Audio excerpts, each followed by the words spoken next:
Hello mga bay, good morning. Ito yung aming mini garden ngayon. May mga okra, tapos yung talong pinutol ko, yun. Nagkaroon ulit ng bagong sanga mga bay, saka may bunga oh. Yan, luya. Dito mga okra mga bay, yan. May mga bunga na yung iba. Ito bagyo beans, yan. Wala na masyadong bunga kasi naka-harvest lang nakaraan, pero yan may mga pasunod na naman. Tapos ito mga bay, ang palya namin, yan may bunga na mga bay oh.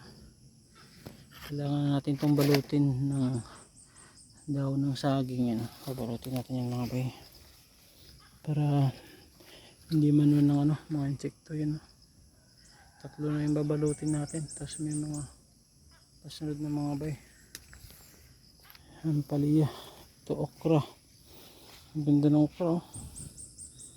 Ito may mga palabas na nabunga yung iba, yun. May mga bay palabas. Tapos yun dito, na-harvest na ito nakaraan. Ito yung mga pinagkunan ng bunga oh. Yan, yung bunga ng mga bay. Yan dito, yan oh. Mga isang araw malaki na yan. Yan, sitaw. Yan, may mga pwede na din kunin mga bay, pero matanda itong sitaw namin. Medyo ano to, malapit ng putulin. Papalitan natin ito ng pipino dito, kasi yung mga poste nya ito, mga nabuhay, naglagyan natin yan ng dyan, tali.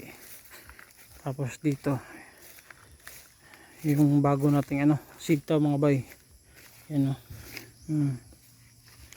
nilagyan ko talaga ng ganito tali para dito sila gagapang mga bay. Yan, sitaw palaki na, marami ito dito mga bay, hanggang dun mga nasa 20 ata na puno yan sitaw dyan.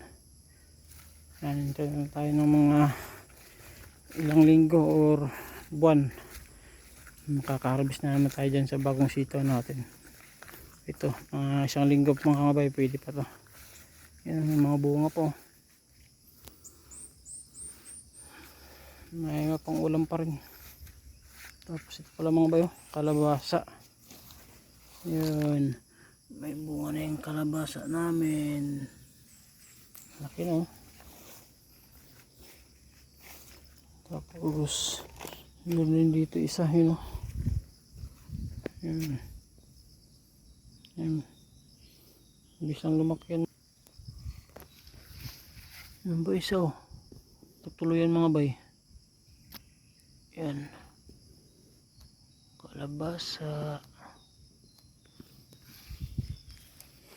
Balutin muna natin itong ampalya mga bay. Nabalutan din natin mga bay, ganyan lang, daon ng saging. Maganda talaga mga bay kahit may kayo stapler para mas mabilis, lalo na pag marami kayong ampalaya na tanim. Stapler lang to, ganyan, para mabilis magbalot. Kasi yan, para hindi ng insekto mga bay. Yan, kahit wala nang spray yan. Yan ang mga bay dito sa aming mini garden. Thank you for watching.